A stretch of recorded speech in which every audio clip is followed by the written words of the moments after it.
6.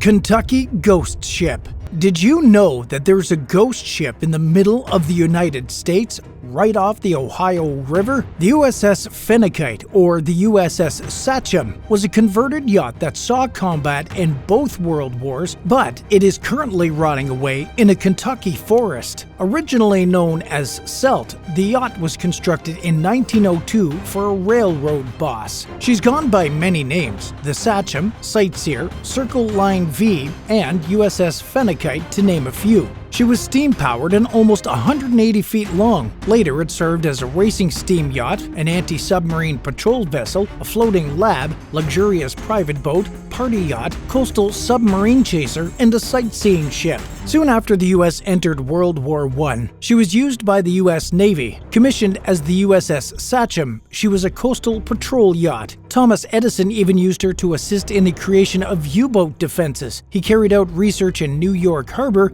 that was later financed by the government. Celt was put back into service for civilian purposes after the war, and in 1932 she was transformed into a fishing boat. She was recommissioned as the USS Fennecyte in 1942 when the Navy entered World War II. Fennecyte was responsible for keeping watch over the Florida Keys and the Long Island Sound. After the war, she went back to working for the government. In her new life, Celt was used as a tour boat until 1983. She transported visitors around New York City for over 40 years. The ship was bought, used to visit the Statue of Liberty, and then used to navigate the country's major rivers and lakes: the Hudson, the Great Lakes, the Mississippi, and the Ohio River. Celt was eventually abandoned on Taylor Creek off the Ohio River to rust away since the owners could no longer afford the ship's maintenance. She's still rusting away now, decrepit, unattended, and abandoned for more than 30 years.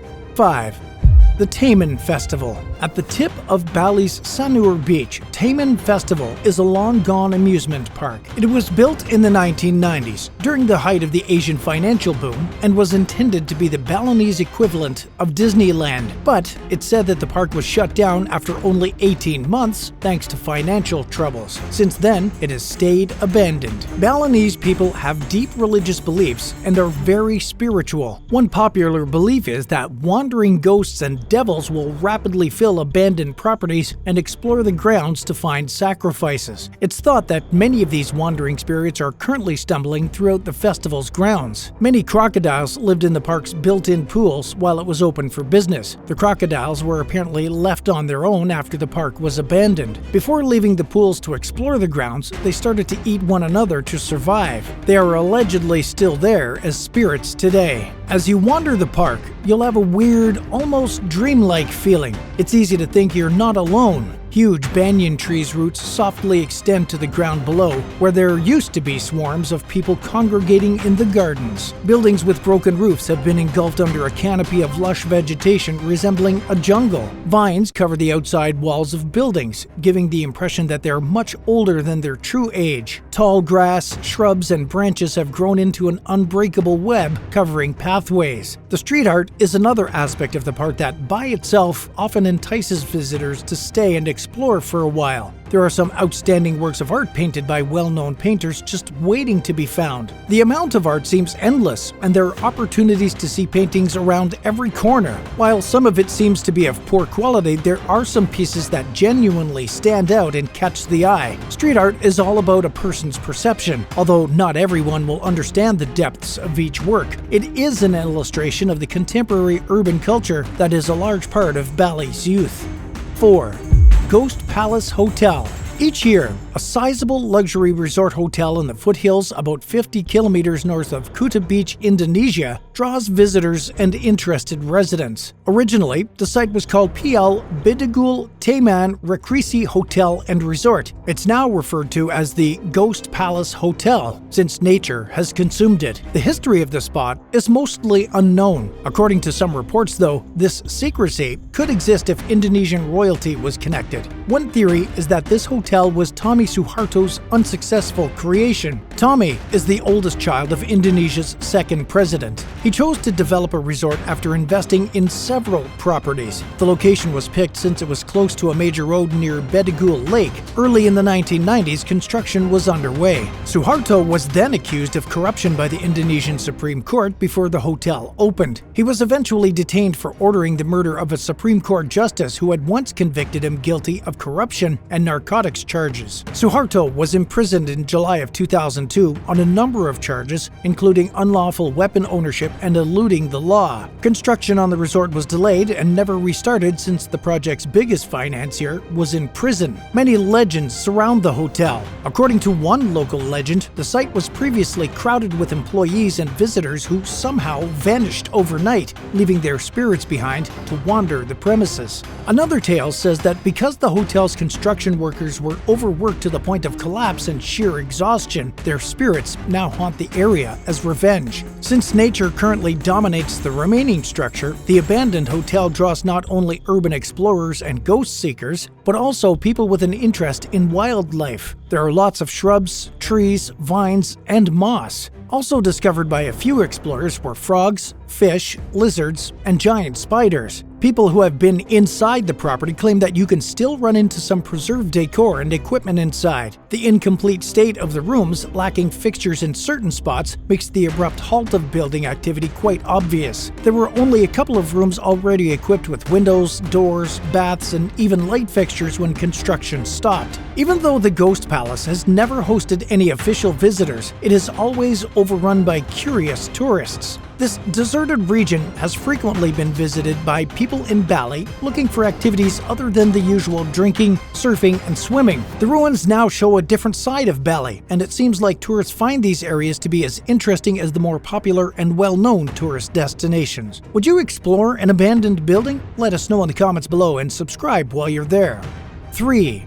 The Devil's Railroad. The Madeira Memore Railroad was constructed in the Brazilian state of Rondônia in 1912 and now sits abandoned. The cities of Porto Velho and Guajará-Miriam are connected by the tracks. Because of tropical illnesses and extreme brutality, hundreds of construction workers died, earning it the nickname Devil's Railroad. José Agustín Palacios and Rudolf Oscar Kesselring persuaded Bolivian officials in 1846 that traveling along the Amazon River was the safest way to access the Atlantic Ocean. The profitable trading routes were in the Atlantic, but Bolivia had access to the Pacific Ocean at the time, which was eventually lost to Chile in the 1884 War of the Pacific. In order to get access to Bolivian goods, particularly rubber, the American government hired Lieutenant Larder Gibbon in 1851 to investigate the possibility of building a rail connection between Bolivian industrial centers and the Amazon River. American George Earl Church made 2 attempts to navigate the Madeira River rapids in the 1870s in an effort to get to the Bolivian rubber markets. The challenging terrain and the horrifying death toll from malaria, random accidents, and violence derailed these initiatives. With the Treaty of Petrópolis in 1903, Bolivia granted Brazil the region in exchange for some Brazilian territory, a monetary payment, and a promise Brazil would build a rail link to avoid the Madeira River rapids. This was the beginning of a successful bid to complete the railroad. The Madeira Memore Railway's last section was officially opened on April 30th, 1912, after construction had started 5 years before in 1907. The number of deaths that happened during the railroad's construction is not known with certainty. The author of Brazil, Errol Lincoln Uys, placed the figure somewhere between 7,000 and 10,000.